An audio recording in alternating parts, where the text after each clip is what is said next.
奉圣上旨意，吏部尚书贪赃枉法，其府中女眷、婢女一律即墨为奴。今日赏配本次守城立功的将士为妻，立入军籍，被看中者配为妻室，未被挑中者一律发往军营后方听用，不得擅离。军营后方，那是做军机啊！我不要去，去了那里连1年都活不过，会被那些粗汉活活折磨死的。什么鬼情况？老娘堂堂末世5级木系异能者，出个任务遇到基地爆炸，一睁眼竟然穿到了这个同名的发配罪奴身上，这是地狱开局啊！不过在末世连丧尸我都当化肥用，还怕这古代的边关？不管处境多难，老娘也得逆天改命活下去。末世生存第一铁律，活命靠实力；第2铁律，跟对强壮的人才能活。虎背熊腰，气息沉稳，受了刀伤连晃都不晃一下，这体质简直是极品防御装甲。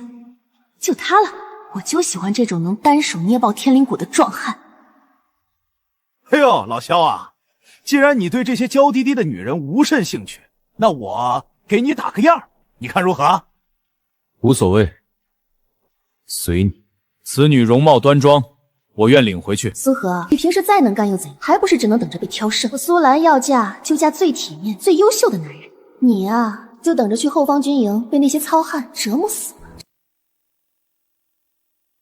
小郑，轮到你了，速速择一人带走，别磨叽。将军，我不需要女人。放肆！这是朝廷赏赐，岂有你推辞？赏我粮草银两即可。我家揭不开锅了。我连自己都吃不饱，养不起人。完了，他不选，我们都要去后方做长女了。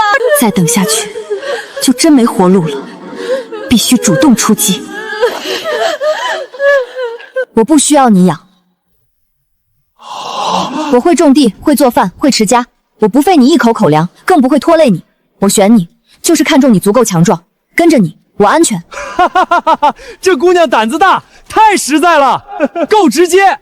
老萧，你这是捡着宝了？这小娘子爽烈，比那些哭哭啼啼的娘们强了100倍。就是啊，老萧，人家都主动贴上来了，你还矫情个啥？你那出名的饭桶饭量，没准娶了这媳妇儿真能吃饱了哟。好，就这么定了。萧征，别磨磨唧唧的，连个娘们都不如，快把人领回去安置。前世的5级木系异能居然也跟着过来了。虽然目前看着有些微弱，但只要异能在，种粮催生轻而易举，这个家的日子绝对能过得风生水起。真是不知廉耻的贱胚子，竟然当众倒贴一个粗鄙无礼、满身煞气的莽夫，跟着连饭都吃不饱的穷光赞，往后有你苏豪哭着求死的时候。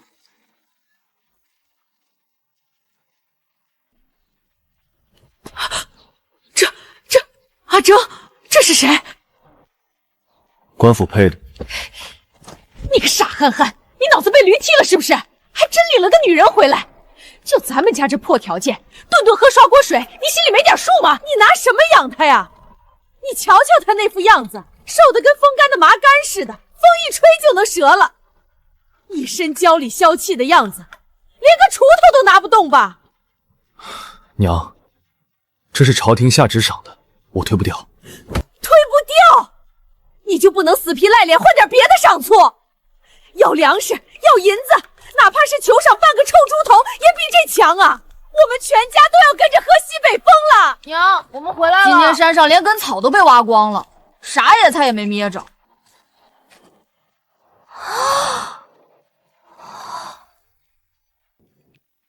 这是你们嫂子朝廷赐婚配给我的。哦，嫂子好，我叫萧俊。嫂子好，我是小妹萧月。你们好，我叫苏荷，以后咱们就是一家人了。边关不比京城，就这条件，你能吃得惯这拉嗓子的粗粮不？吃不惯也没别的东西。能吃，当然能吃。开什么玩笑，在末世发霉早毛的馒头我都当点心吃，这纯天然的黑面饼简直是无添加的美味。最重要的是，要催动木犀异能种田，我必须得吃饱肚子补充能量。嫂子，你也太能吃了吧！你这饭量都快赶上我哥了。今天这饼真好吃，一不小心有点饿过头了。能吃好，能吃就说明身子骨不差，不是那种病病歪歪的娇娘们儿。你俩还真是绝配，一个饭桶，一个也挺能吃。喏，拿去。这是我年轻时候穿的嫁衣，压箱底好多年了，你赶紧烧水洗洗，把那身晦气的球衣换下来。给我的，谢谢婶子，我很喜欢。谢什么谢？进了这个门就是一家人了，总不能让人指指点点，说咱们萧家的媳妇儿穿得像个要饭的叫花子吧？图个喜气，就算是你的心服了。老大，水倒好了你就滚出来。这2天你先去你弟屋里凑合挤挤，把房间腾给人家姑娘用。知道了。活了这么大，我萧正竟然有媳妇了，这感觉怎么比上阵杀敌还让人心慌腿软？水倒好了，你就在这洗吧，我先去阿俊屋了。怎么了，小百货？刚有媳妇儿不习惯吗？以前并未考虑过，这衣服挺好看的。那我一会儿穿给你看看。哥，你急匆匆的干嘛去？忙你的去，问那么多。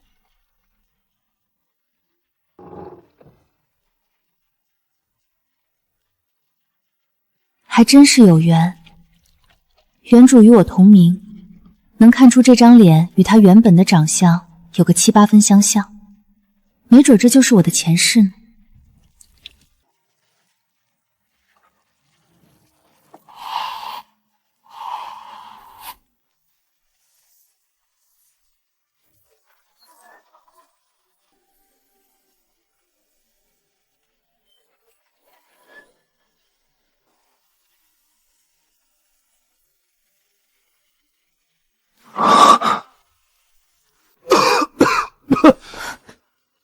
怎么了？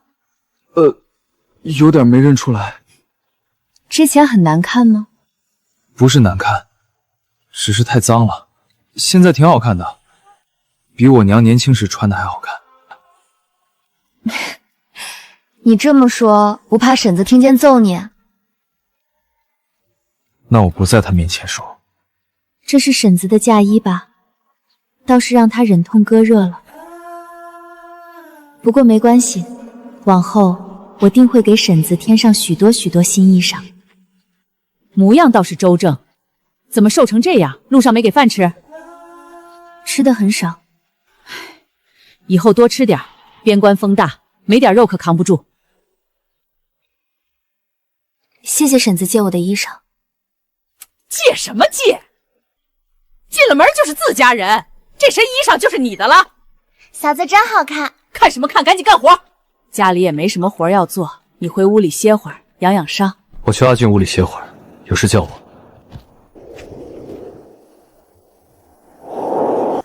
我的木系异能虽然跌落到了2级，但异能却还在。只要有植物，我就有办法。真想去这片山上看看。嫂子，你醒啦！我等会儿要上山挖野菜。我跟你一起去。啊？反正我闲着也是闲着。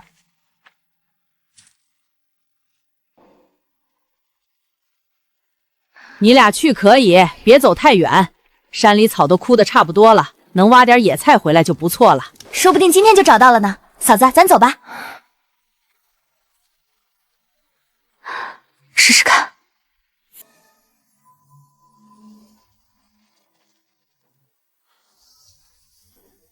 木系异变了，从催生到能感知了，这些植物的位置、属性、功效，我都能感觉到了。阿月，我们去那边看看吧。那边是石头坡呀，没野菜的。去瞧瞧吧，万一石头缝之间长了呢？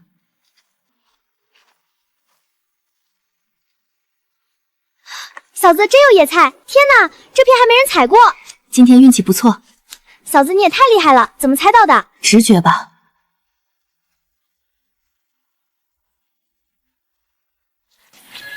木系异能确实异变了，这个荒原里有他在，日子总归能过下去。嫂子，这是什么啊？野生黄芪，中药材，能卖给药铺换钱。真的？这玩意儿能换钱？黄芪补气、抗疲劳、消肿，还能帮着伤口愈合。那能给我哥用啊？他伤着正缺这个，所以得挖回去。嫂子，你太厉害了，还认识药材。以前跟着府里大夫识的一些，快挖吧。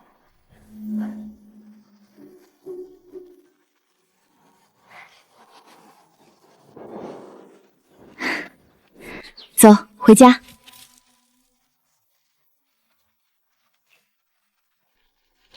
哟，萧家丫头，今儿挖着啥了？喏，自己看。呵，这么多，还挺嫩。从哪儿挖的？这山都快秃了。这是你嫂子吧？这些全是我嫂子找着的。新媳妇儿运气可不赖。运气好。婶子嫂子们，我们先回了。娘，快来看，大丰收！哟喂，这么多，山半腰还能挖着这个。月儿，你是不是带你嫂子进深山了？没，娘你也太看得起我俩了，谁敢进深山呢？那这野菜全靠嫂子，全是嫂子找着的。嫂子在找野菜这事儿上特别有一套。你是说这些都是在半山腰上挖的？真的，我发誓。好，今天咱吃野菜粗粮饼。月儿，过来洗菜。来了。你歇着去，这点活我们娘俩够了。新媳妇刚进门，哪有让你动手的理？黄奇的事，往后还能找到更多。这片山果然饿不死人。咦，这是啥玩意儿？娘，别弄坏了，嫂子说这是黄芪，能卖钱的。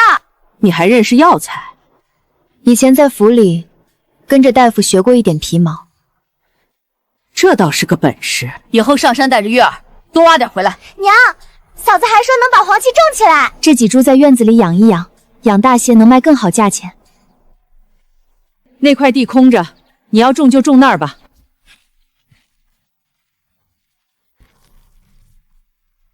再催2天，根壮些，卖价也能高些。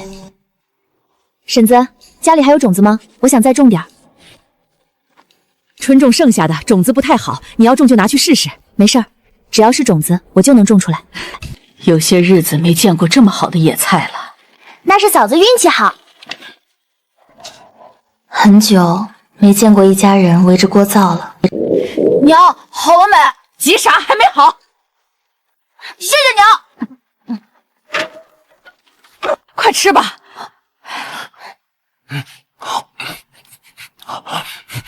好家伙，吃饭都不用嚼的。吃吧。不用，我饱了。你确定？你快吃。异能者怎么能让跟着自己的男人饿肚子？重量得尽快。有个事儿得跟你们商量。你既进了萧家门，该有的礼数总得有。后日置办一桌席面，请村长和阿征营里的上官来坐坐，就算给你们做个见证。家里有块熏肉，一直没舍得动。高粱面还有2碗，干蘑菇还剩一点，再换几个鸡蛋凑一凑，4、5个菜应该能整出来。娘，这2月的月银你看着置办。怎么才这点儿？咋还月？娘，慎言。这日子过的。阿征，你拿着银子去镇上看着置办点东西吧。一辈子一次的婚宴，总不能白吃白喝。今天还得进一趟山，不等了。阿俊，跟我去镇上一趟。好，光靠家里那点东西不够，我去村里转一圈，看能不能换点菜。萧苑在不在？在呢。走啊，去河边洗衣服。听说你家来了嫂子，我就不进去了哈。我嫂子一个人在家呢，我还是不去了吧。没事儿，你去吧，我就在家歇会儿。可嫂子你一个人，我又不是小孩子，快去吧。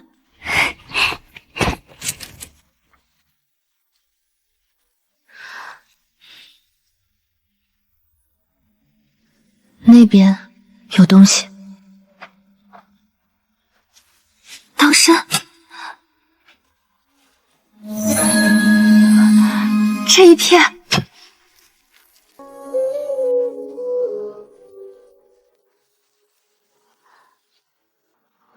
走到深山里了。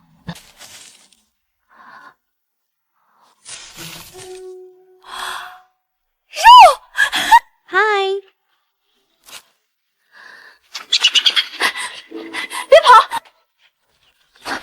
既然能感知植物，那看能不能操控他们呢？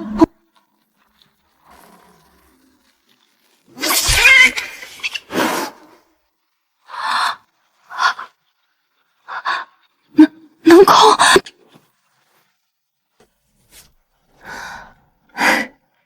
今天可真是走运。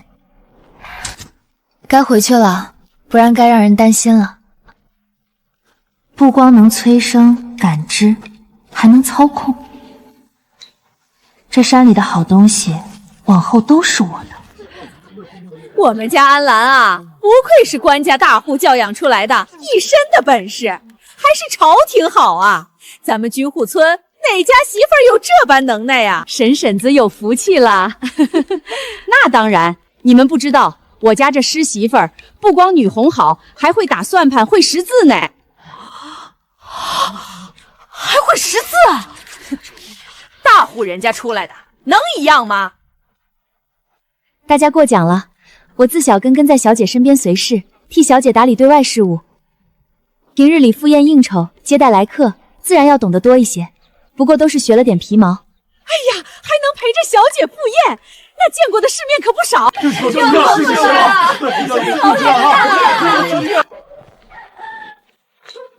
桂香来了，桂香，听说你家也领了个媳妇儿，咋样啊？跟你家新媳妇儿是一个地方出来的吧？都是主子身边的一等丫鬟嘞，那应该也挺有本事吧？你这话问的，都能当上一等丫鬟了，还能差呀？婶子怕是对阿和妹妹不太了解，她呢在府里只管内院，替小姐整理衣物香笼，安排饮食。我呢管的是外头，赴宴应酬、接待来客，都是各司其职。哦，一个管内，一个管外，那还是管外的体面些。那是自然，我们家阿兰接触的可都是贵客。哼，整理衣物怎么了？操持饮食怎么了？那说明会持家，会过日子。我家媳妇儿还会拾药材呢。拾药材？真的假的？那可是真本事。婶子怕是弄错了，阿和妹妹整日待在府里，哪懂什么草药？桂香啊，大家都是乡里乡亲的，没必要为了面子瞎胡扯吧？哎，那是不是萧家媳妇儿吗？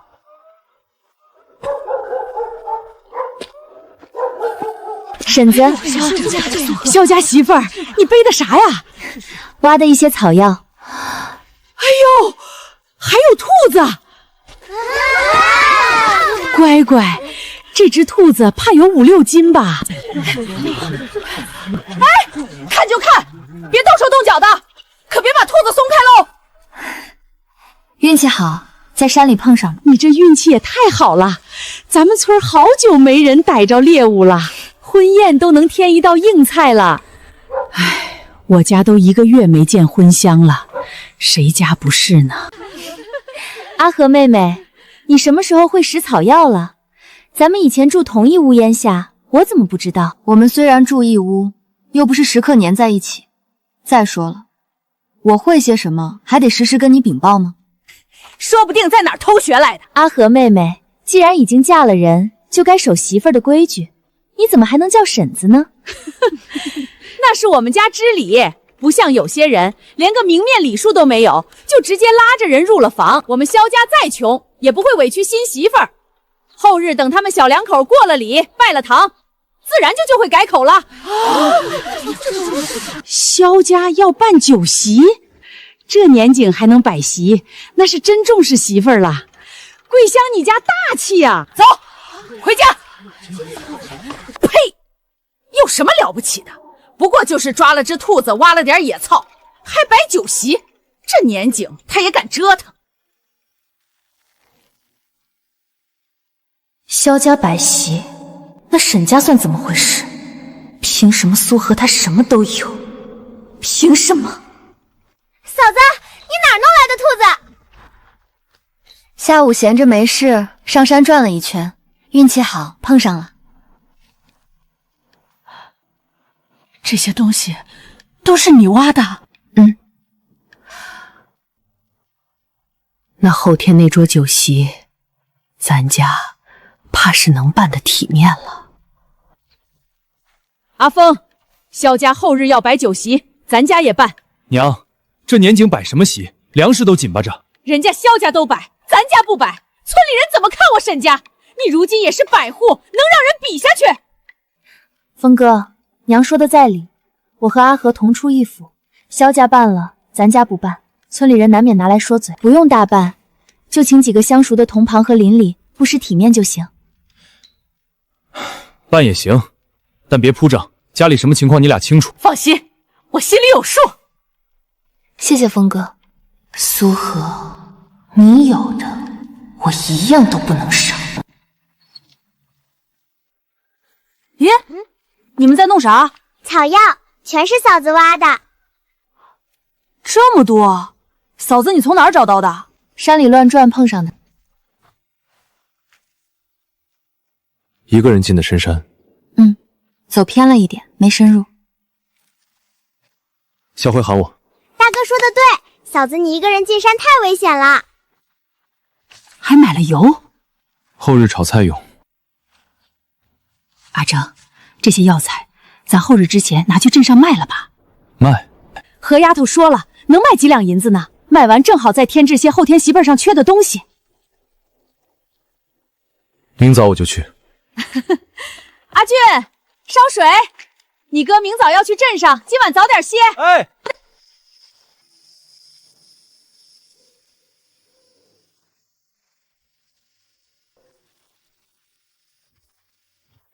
有事？给你的。什么？你买的？路过铺子时顺手买的，后日用得上。谢谢。明天卖药材，我跟你一起去。山路不好走，我认得药铺的人，好讲价。行。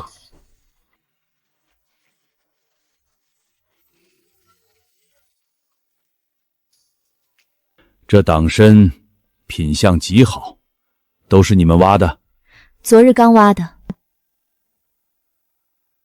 根据完整，老夫在这边关多年，少见这么好的货，算个好价钱给你，3两6钱银子。3两6钱，我2个月军饷才2两。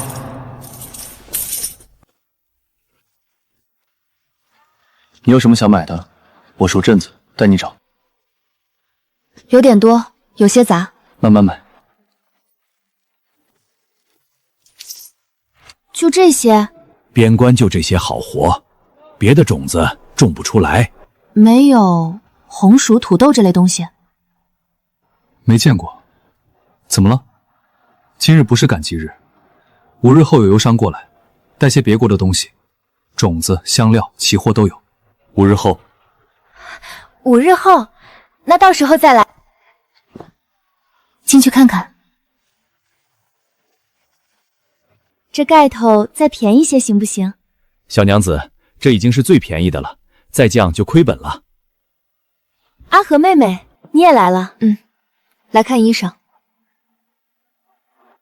是啊，成亲总要添点喜气，妹妹快去挑挑吧。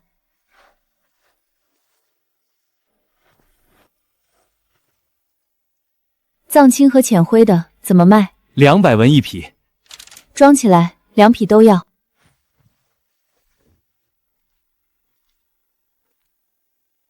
这套我要了。哎，姑娘好眼光。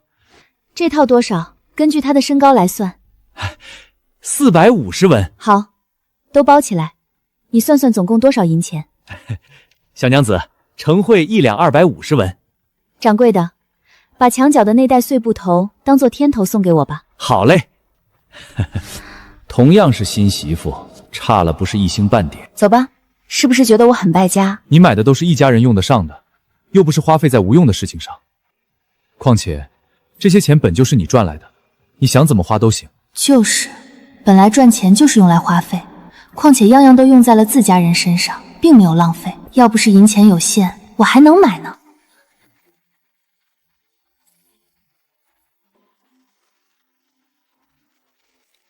垫垫肚子。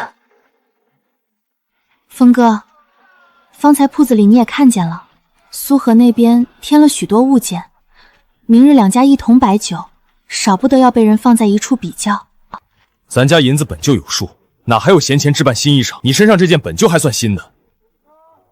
我明白的，有这身衣服，我已是心满意足。只是明日便要成亲，我总该略作装点。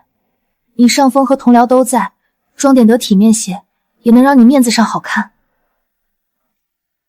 如若实在不行，那便算了吧。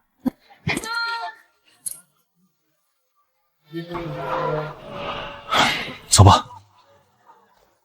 最下等的，从小到大没用过这种东西。好了，走吧。谢谢峰哥，就知道你对我最好了。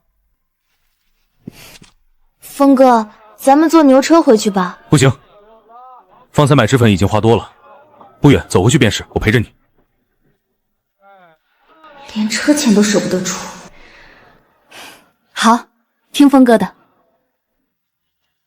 现在不过是一时拮据，等他升上千户，我就是官眷夫人，再忍忍。你们怎么买这么多？这是把镇子都搬回来了，银子呢？还剩多少？嫂子，草药都卖了，卖了多少啊？草药都卖了，共3两6钱。多少？3两6钱？就那一篓草？3两6钱？嫂子，你没说错吧？那一篓子草根能卖这么多？那还剩多少？450文。啥？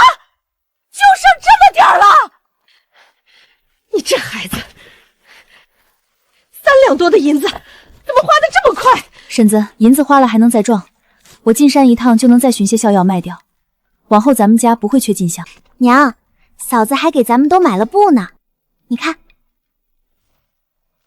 娘，苏荷没乱花钱，买的都是家里用得上的东西，这钱是她自己挣的，本就该归她自己支配。哎，你这叫什么话？既然是朝廷指配给你的人，那就是咱们萧家的媳妇儿。再说了，家里又没分家，一大家子吃喝拉撒，哪样不花钱？婶子，您别生气。萧征的意思是，我既是萧家的新媳妇儿，手里总得有些提己，穿戴体面些，也是咱们萧家脸上有光。喏，这是你儿媳妇特意给你买的，还有阿俊、阿月的份儿。等会儿找你赵婶子搭把手，争取今晚赶出来，明日咱家就都能换上新衣裳了。婶儿，这是夏布，夏天穿凉快。这次赚的不多，没法直接买成衣，只能辛苦你自己裁剪了。你看这2匹够不够？够了，够了。我跟阿月个头小，用不了多少，还能剩不少呢。嫂子给咱买的？嫂子真够意思。这辈子头一回有人专门给我买布做新衣裳，连亲儿子都没想着给我扯块布。何丫头，这布今晚就裁，你等着看，保准做的又快又好。哎，等我以后赚到更多银子，再给您买更多好看的衣裳。好啊，那我等着。他说咱们家听着还挺顺眼。我出去一趟。我去找虎子玩。我去你赵婶子家一趟，月儿看着家，锅里还有热水。知道了，娘。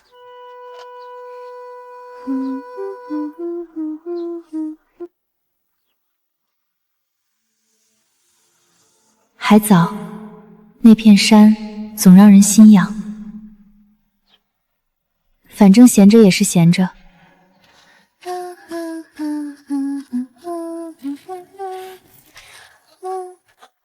气死我了！这是怎么了？我刚去找虎子玩，才知道沈家也要在明日摆酒席。什么？真的假的？昨日也没听谁说啊。全村都传开了，就定在明天。这不是明摆着跟咱们打擂台吗？大哥跟沈峰是一个千户阵营的，明儿同僚来了，去谁家？这不让大哥难做吗？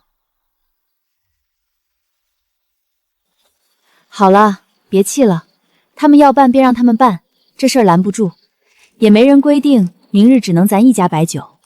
可明明咱家先说办的，该来的自然会来。你们俩要是没事儿，就来帮我捡红纸吧。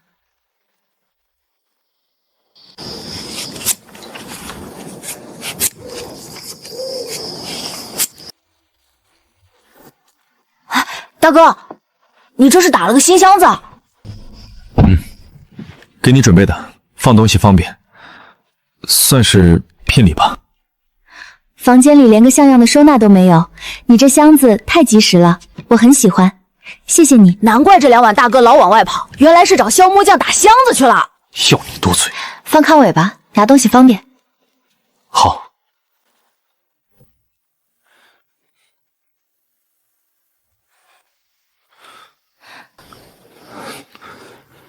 这个给你，我自己学着刻的，你暂且将就着用。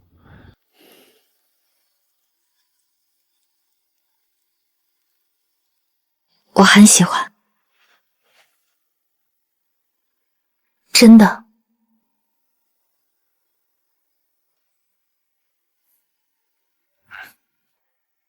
喜欢就好。小子，你快出来看，我把窗花歪了没有？明早我带这只簪的。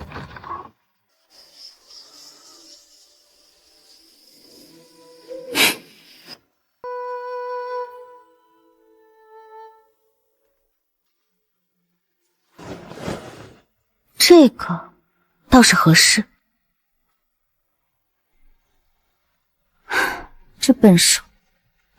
嫂子，你在做什么呀？想盘个小花系在簪子上，给明日添点喜气。我来试试。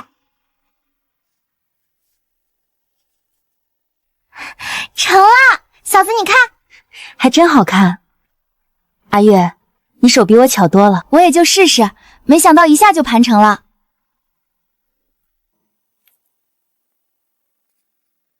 好了，真好看，嫂子明日戴这个肯定好看。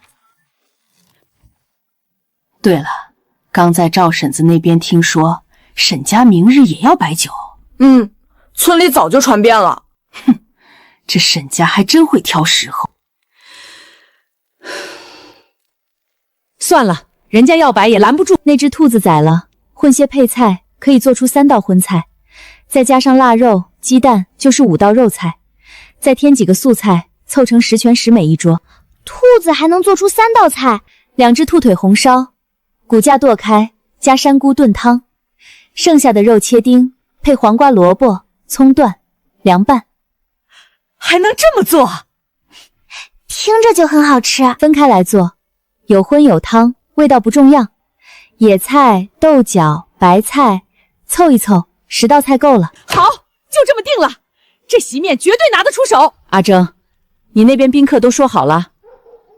村长请了，营里几个同僚说了会来，千户那边不好保证。没事儿，看他们自己来，咱们欢迎，不来也是人之常情。何丫头说的对，散了吧，早点歇息，明日还有的忙。明日2家同一天摆酒，谁高谁低，很快见分晓。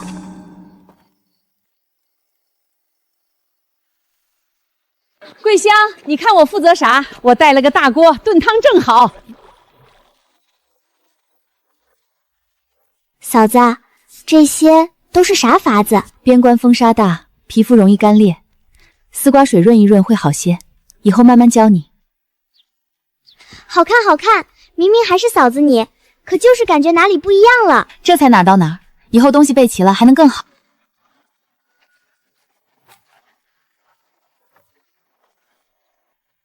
这边高了。好了好了，正了。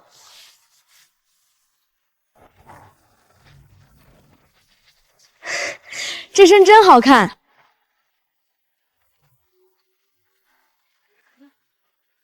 哟，萧征今日倒是俊俏了不少，这就叫啥来着？人逢喜事精神爽。没错没错。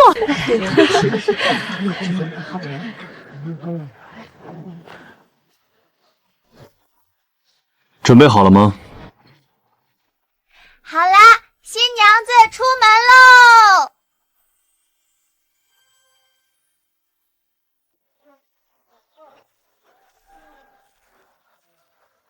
哎呦，这心腹真是好看，这身打扮看着就喜庆敞亮。一看就是个会过日子的稳当人。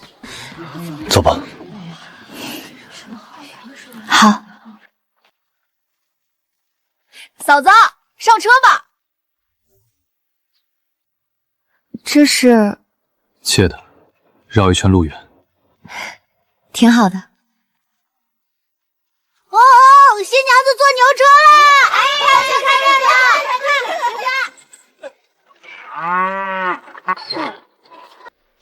萧家这排场可以呀。萧征这孩子倒是疼媳妇儿。火再大点，旺起来！婶子，青菜还没洗呢。那就快洗，磨蹭什么？萧家那边已经出门了，还坐着牛车呢，排场大得很。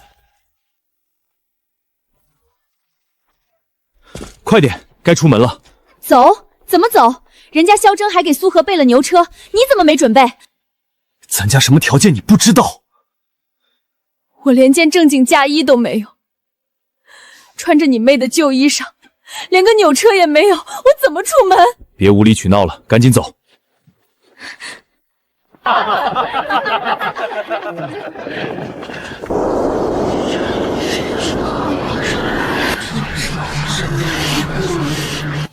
小宅娘长得真好看。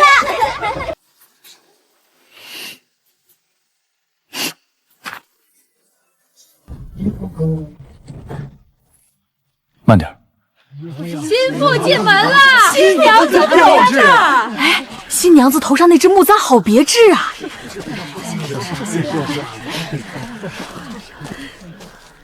小百户，恭喜恭喜！赵总长来了，请入座。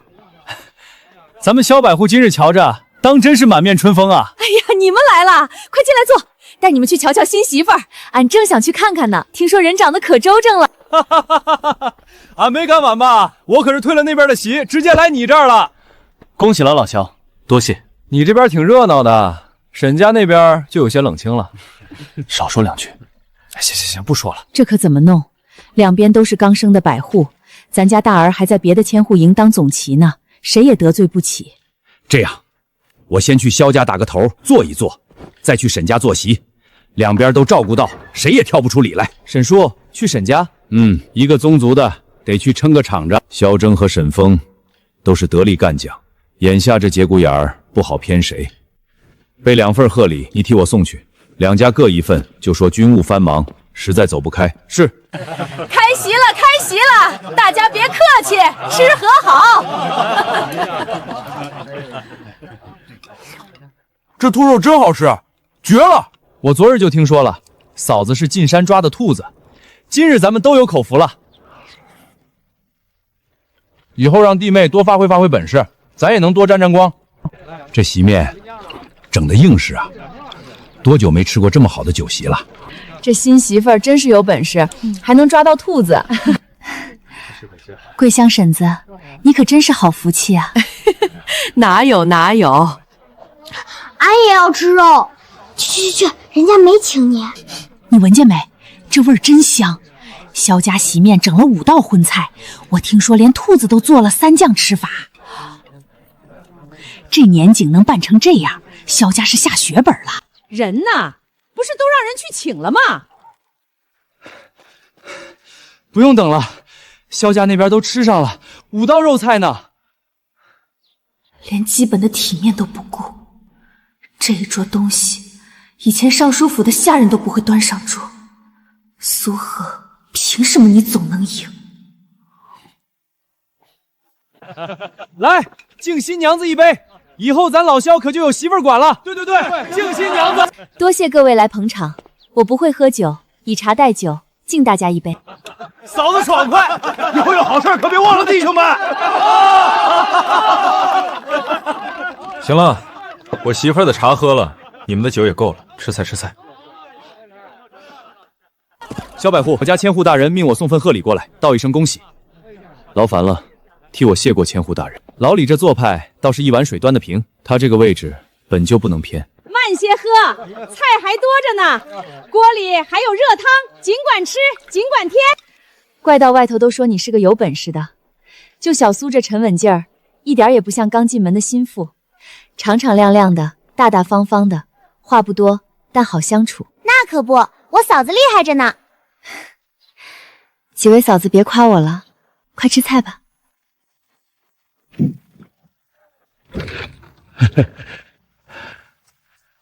只要千户没娶萧家就行。来，再喝一杯。又不是千户本人来了，有什么可高兴的？边关军户人家果然小气又短视。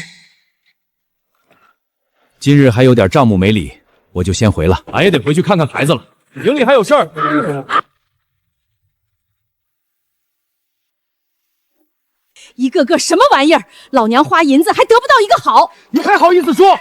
不是叫你把席面好好整治一下，你弄的什么？我倒是想好好整，没银子，你们谁给我银子置办了？一个个说的轻巧。席面你们收拾，老娘今日累了大半天了。这谁收拾啊？嫂子，你是沈家长媳，这场酒席本来也是为你办的，自然该你来收拾。什么？我？峰哥，往后你主内我主外，家里的事你看着办就是。沈东，跟我去换凳子。哦。嫂子，你还不动手收拾？为什么你不收拾？你才进门就想使唤小姑子做事，谁家新媳妇这么做的？再说了，你是沈家媳妇儿，不操持家务娶你回来干啥？当大小姐吗？哼，还当自己是大小姐呢，不过也是个丫鬟而已。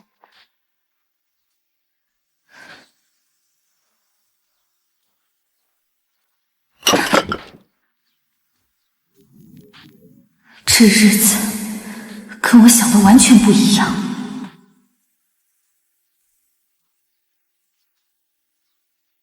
萧百户有福气啊，俺改日再来做。慢走。行了行了，都动起来！阿俊去收桌子，月儿把碗端去灶屋，我去收锅里那点汤，别浪费了。我去打水。娘，我也来帮忙。去，你今日是新媳妇儿，哪能让你动手？这点活有我们就够了。真要闲得慌，就去堂屋把今日的礼收一收，记个数。这个活你能干。行。鸡蛋12个，青布1匹。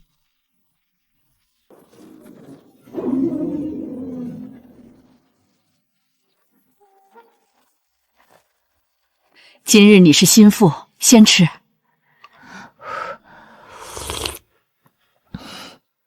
谢谢娘。今日可算是吃过瘾了，咱们家上次吃肉还是上次呢。是啊，好久没吃过这么多肉菜了。那还不是你嫂子的功劳？要不是你嫂子抓了兔子，哪来的这些好菜？嫂子最厉害。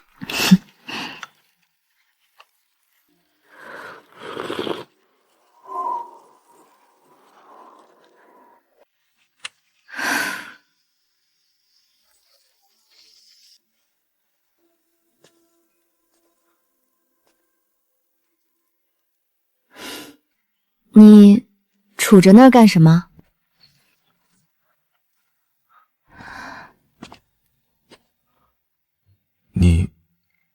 你今天好美。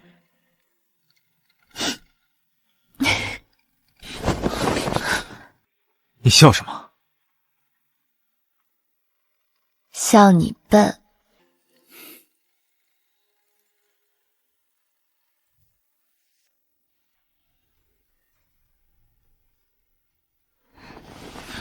别动。醒了。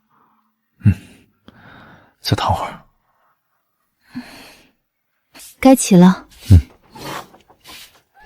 小俩口感情好着呢，按这劲头，说不定要不了多久就能抱小孙孙了。起来啦！早啊，娘。哎，快去洗漱吧，灶屋里烧着水呢。不错，瞧着就是满满的安全感。我来。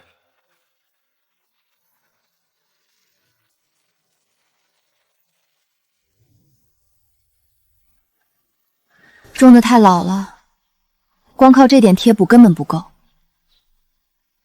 我想上山一趟。进山？看看能不能再挖点药材。我打算去趟县城，找些门路。我跟你一起去。嫂子，我也要去。我也去。行，那就一起吧。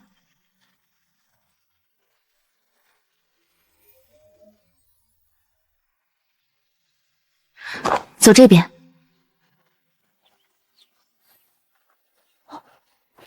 哎，这地方我以前怎么没来过？是灰灰菜，长得可真好。他这找野菜的本事，不是运气。我的感知中又亮起一处光点，比普通野菜亮得多。那边好像有东西。嫂子，这是上次那种吗？能卖钱的？党参，比上次那批品相还好。嫂子，你这眼睛也太尖了，藏在这么里面都找得着。看多了自然就认得了。我的意识触碰到了更深处的植物气息，几株年份不小的草药在更深处，但还需要再走一截。更远处还有一样东西，像是某种木生植物的根系，气息沉稳醇厚。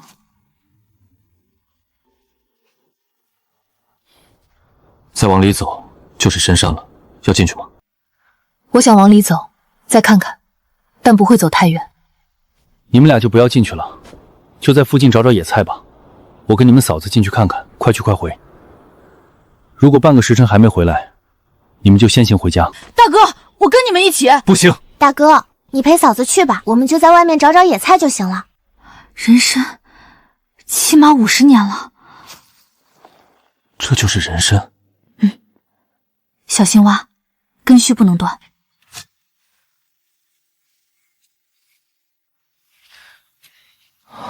慢点，这边还有一根。看见了，别急。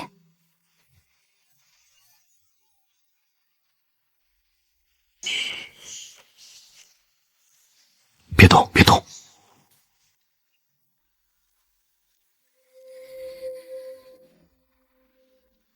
灌木后面有东西，体型不小。退后2步，靠树站。是冲着这边来的。人参还没来得及取出来。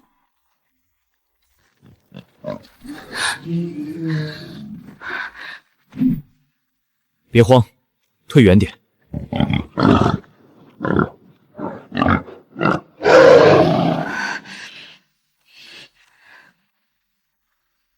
上次抓兔子时，我记得能操控植物。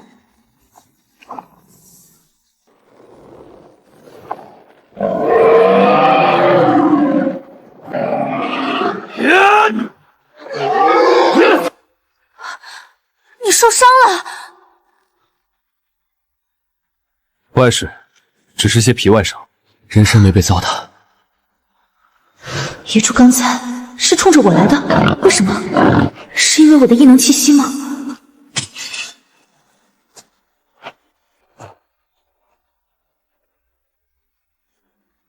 先把它挖出来，伤口回去再处理。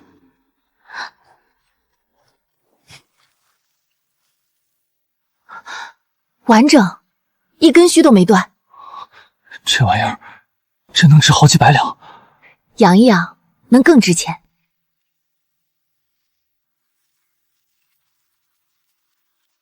那头野猪怎么办？扛下山？少说300斤，扛不动，我在这里守着，你去叫阿俊过来帮忙。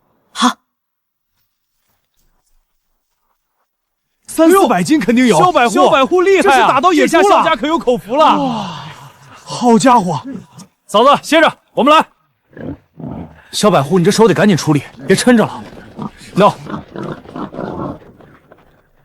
哎呦我的天，这是打到野猪了！娘，你没受伤吧？我没事，那就好，就是有点累啊，真伤了，皮外伤，不碍筋骨，回去处理就好。 这头野猪，我们打算按低于市价30%卖一半给村里。想沾点油荤的，稍后可以来我家买。真的？那可太好了！俺家都好几个月没见茴香了。俺回去拿盆。听说萧真跟他媳妇儿进山打了一头野猪，我去瞧瞧。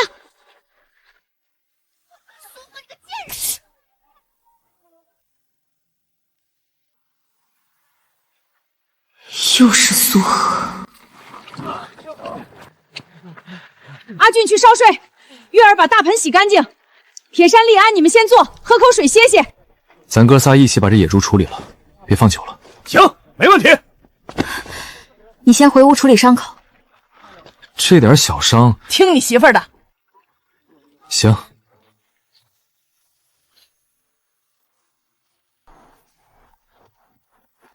别动，我来。被人这样照顾，还是头一回。疼吗？不疼。忍一下，黄芪消肿愈合，敷几日就好得快了。往后别太拼。都听你的。这2日别沾水，别用力。谢谢。谢什么？你是我男人，照顾你应该的。好家伙，够肥的，萧百户好身手。镇上野猪肉40、50文一斤呢，村里买总得实惠点吧？我得赶紧买2斤，给娃开开荤。别急，一个个排队来，论斤称，比镇上便宜3成卖，童叟无欺。铜板落入钱袋的声音清脆悦耳，我看着娘亲脸上久违的笑容，多日来的愁云仿佛一扫而空。萧家院子门口围了里3层外3层，肉卖的可快了。我远远看着那些肉块一块一块的，卖得哗哗的。卖得快又怎样？反正也轮不到咱家，一头野猪而已，至于让全村都围过去？等着看吧，爬得越高，摔得越重。阿和，你出来看看，野猪肉卖了600多文，还有一半留着自己吃。这头野猪可真是给咱家添了大喜。掂着这钱袋的重量，再看到阿俊和月儿的笑脸，我忽然觉得这大概就是家了。在这个陌生的世界里，我第一次感受到了踏踏实实的温暖和希望。来，咱们把账算一算，今天一共赚了多少钱？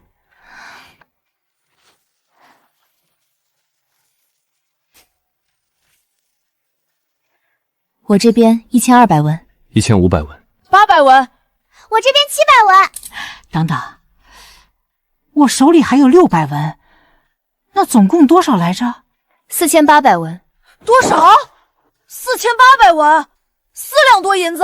咱家还从来没一次赚过这么多钱。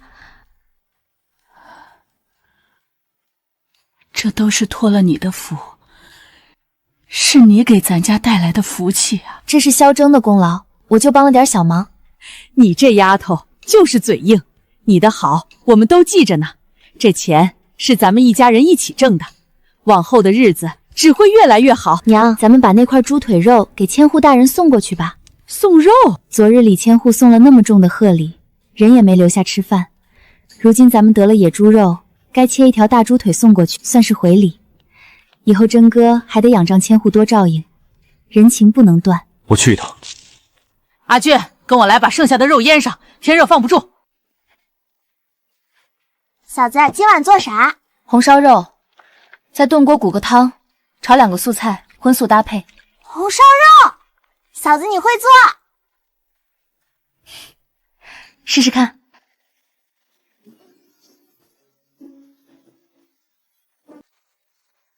好香啊！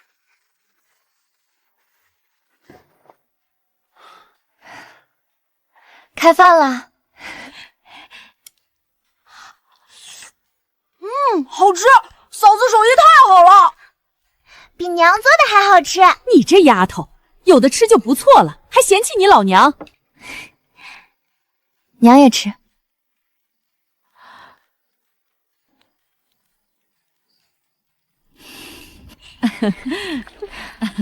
好，萧家拜拜。我的人参！怎么了？这是人参？什么人参？嫂子，你说什么？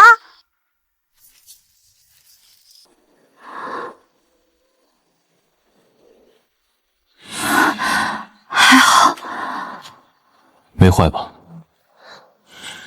这是人参？是我想的那个人参吗？就是你们想的那个人参，有67年头了。这真是人参啊！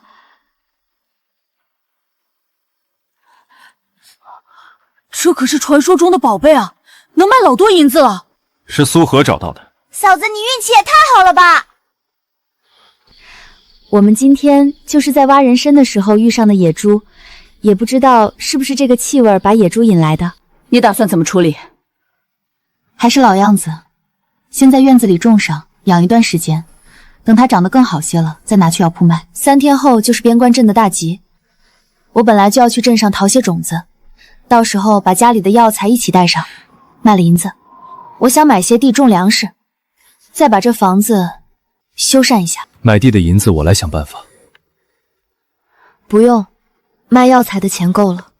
你是萧家的媳妇，但也不能什么都让你一个人扛。阿正说的对，一家人有事儿一起扛。听你的，你做主就成。院子里的菜地不是种得好好的，老实跟你们说吧，我种地有秘诀的。种地还有秘诀？自然有技巧，到时候你们就知道了。行，那咱们就种。嫂子，这人参就这么种院子里，安全吗？对啊，这可是大几百两的银子呢。放心，种在菜地里混着黄芪当归，谁也看不出来。再说，我的人参可没那么好偷。你们俩把嘴巴闭严实了，谁要是透出去，我打断谁的腿。知道了，娘。我这就去把它种下。现在天都黑了，就得趁着夜色正好。这个深度够吗？再深一点，根总要完全埋进去。搞定，回去休息了。好。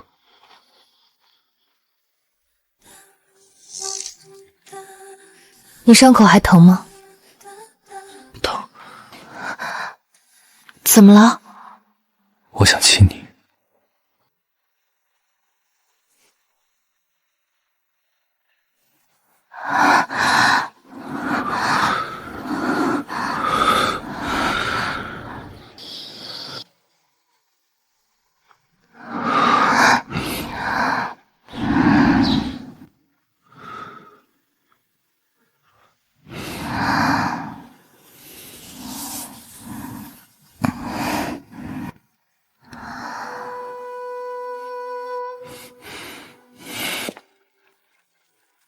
何丫头呢？还睡着，让她多睡会儿吧。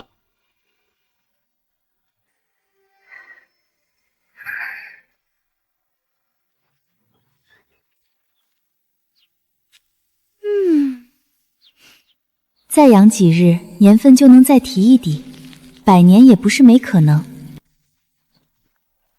阿和，这么早就起来了？娘，早啊，醒了就起来了。哎，那我去准备朝食了。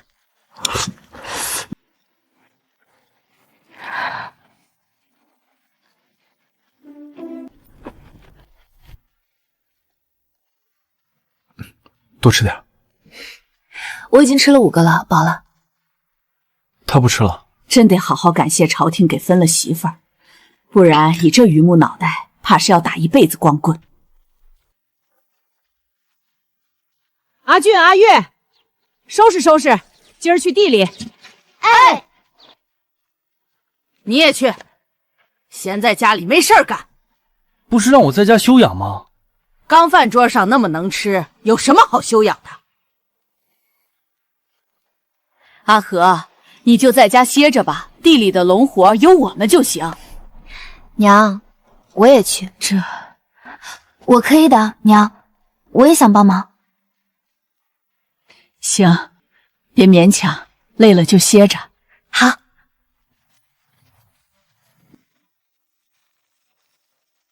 哎呦，桂香这是带新媳妇下地来了。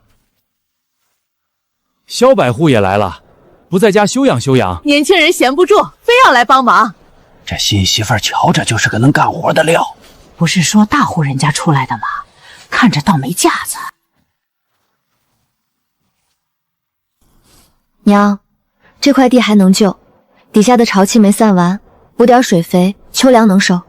你怎么知道？看多了自然就懂了。哎，你们看萧家那新媳妇儿，哟，干得还挺像回事的啊！没想到啊，京城来的丫头也会干农活，桂香有福气，这二媳妇儿能干。嫂子这动作比我还快，可不是嘛，我都看呆了。她什么时候会干农活了？以前连花都没养过。你这是在除草还是刨地？土翻成这样，草都没拔干净。这有的人啊，看着干得欢，指不定就是做样子给人看呢。骂吧，最好把他骂哭了，让他也丢丢脸。这大户人家出来的姑娘，手都金贵得很，哪里干得了这些粗活？指不定回头就得喊累，还得让婆家人伺候着呢。婶子这话说的在理。大户人家出来的姑娘确实比较金贵，不过呢，我虽然是大户人家出来的，但我家老爷子从小就教导我，靠自己双手吃饭不丢人。倒是有的人自己干不了活，还见不得别人干得好，这才真叫人瞧不起呢。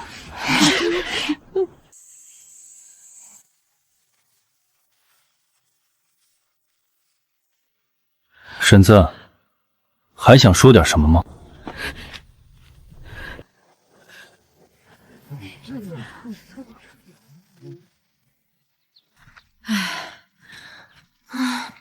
你们都歇着，我这就做饭。娘，我来烧火。你今天出了不少力，快去歇一歇，干活的劲头还在后头呢，别累着了。累了吗？还好，就是有点酸。你这手艺倒是不错。今天在地里，刘翠花那话你听见了？听见了。你走过去那一下还挺吓人的。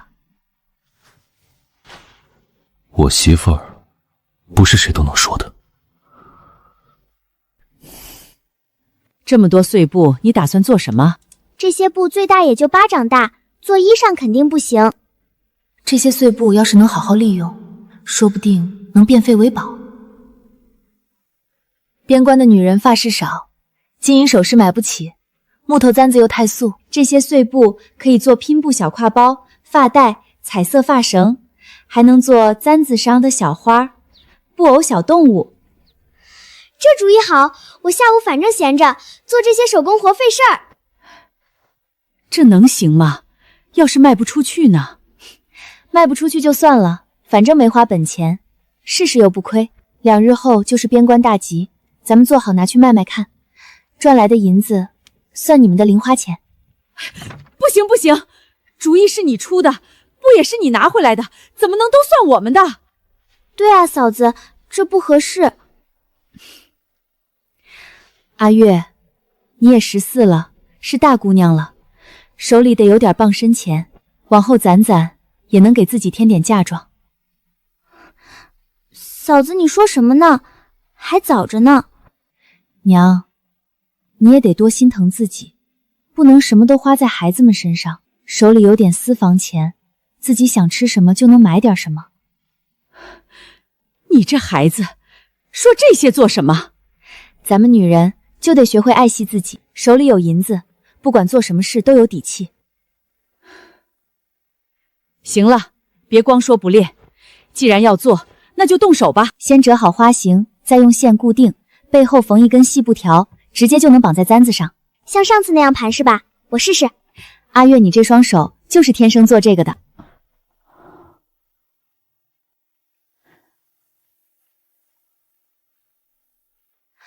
嫂子，这些能卖多少钱一个？3、5文吧，成本几乎没有，就是人工。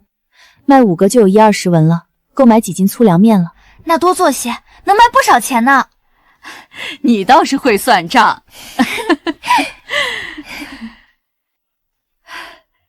别说，还挺好看的。娘，阿月，这2日咱们多做一些，后日赶集，我拿去镇上看看行情。嫂子，到时候我能跟着去吗？当然能，你在旁边帮我看着摊子，我一个人也忙不过来。别说，站远了看，还真像那么回事儿。嫂子，明天真的能卖得掉吗？能，东西好看，价钱又公道，为什么卖不掉？嫂子，你说咱们能卖多少？卖多少算多少，头一回能开张就行。就是，头一回做生意，别给自己太大压力，能卖出去几件就是赚了。找个人多又不挤的地方。这样行吗？行，看着就喜庆。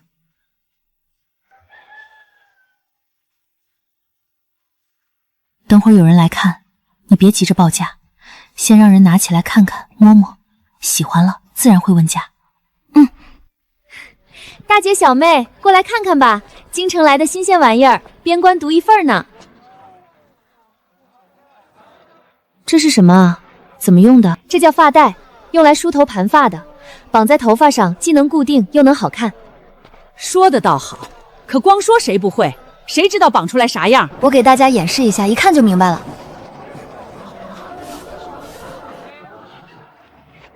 哎呦，这也太好看了吧！哎呦，就一根布条还能这么用，这姑娘本来就标致，这么一打扮更俊了。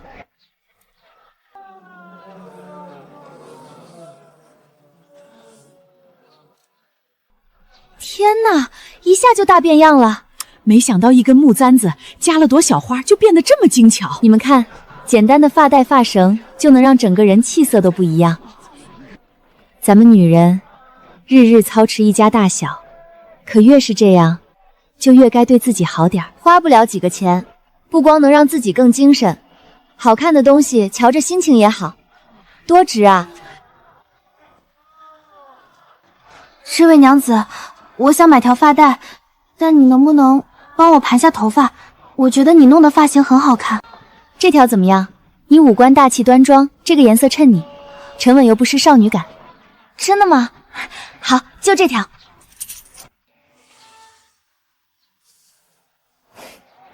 好了，可漂亮了。哎呦，这姑娘这么一弄更俊了，可不是嘛，气色都不一样了。想想这发带8文钱，也不贵，挺值当的。谢谢你，我今儿要去相看，这发带帮了我大忙了。祝你顺顺利利的。给我也拿一条，就刚才那种颜色的。我要那根带花的木簪，15文是吧？我要2条发绳，5文钱2根是吧？别急，一个一个来。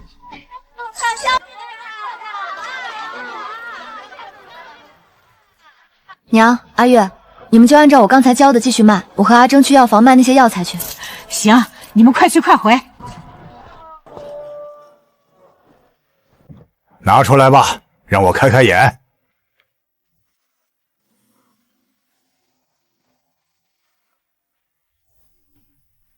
这是野人参。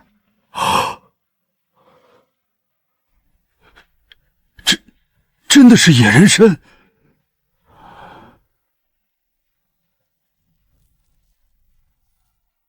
炉头完整，五花炉，须根无损，体态饱满，这得有7、80年的年份了。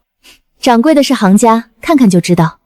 实话跟你说吧，这株人参要是放在京城，至少能卖6、700两，甚至上千两都有可能。但这里是边关，真正买得起这种好东西的人屈指可数。我收了也得找买家，中间的风险和成本都得算进去。500两，这已经是我能调动的全部现银了。你要是嫌少，我也没办法。要不是看你这东西确实好，又是熟客，我不会一次性拿出这么多银子。比预想的要好很多，到时购买几十亩地，修缮房屋，再备足种子。成交。银票450两，通兑的，去哪家钱庄都能取。碎银50两，你方便花用，点一下。掌柜的，我还想买点药。买药？我男人在军营里难免磕碰，家里备些应急的药，像是头疼脑热、外伤感染，能第一时间处理。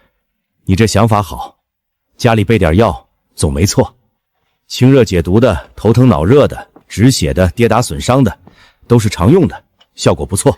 有没有好点的治外伤的，刀伤、剑伤那种？金创药专治刀伤、剑伤、止血、起阳虚，贵些，1瓶2两银子，要2瓶，一共21两3钱。好了，往后有好药材还送我这儿来，保证给你最好的价。好，500两。所以你以后不用太拼了，我能养你。那可不行，媳妇儿得我养。走了，还得去买种子和地呢。这小娘子怕不是山里住了个神仙师傅吧？你真的打算买地？地是根本，有了地，什么都能种出来，房子也修一修，住着舒服些。那你自己不留点傍身钱？我一个人留那么多钱干什么？钱花在该花的地方才有用。地种好了，房子修好了，日子越过越踏实，那才是真把钱留住了。再说，你以后好好干，升了官，俸禄多了，总不会让我饿着的。走吧，去游商那边看看，说不定能淘到什么好东西。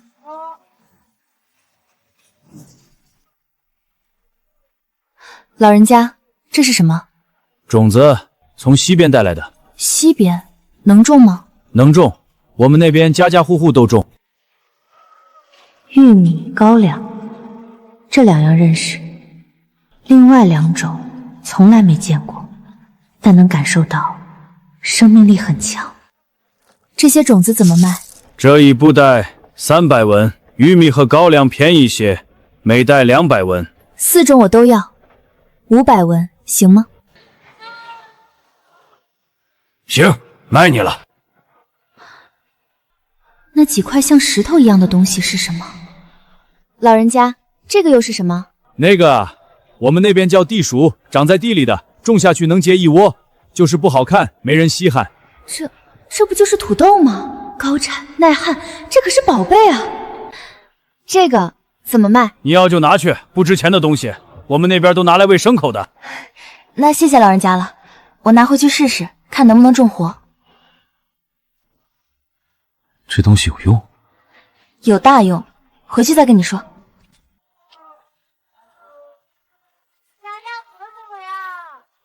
回来了，事情办得怎么样？很顺利，回头细说。娘，阿月，收拾东西回去吧。啊，这就走了？还有些没卖完呢。嫂子，再卖一会儿吧，说不定还能卖出去几根。你们还想继续做这门小生意吗？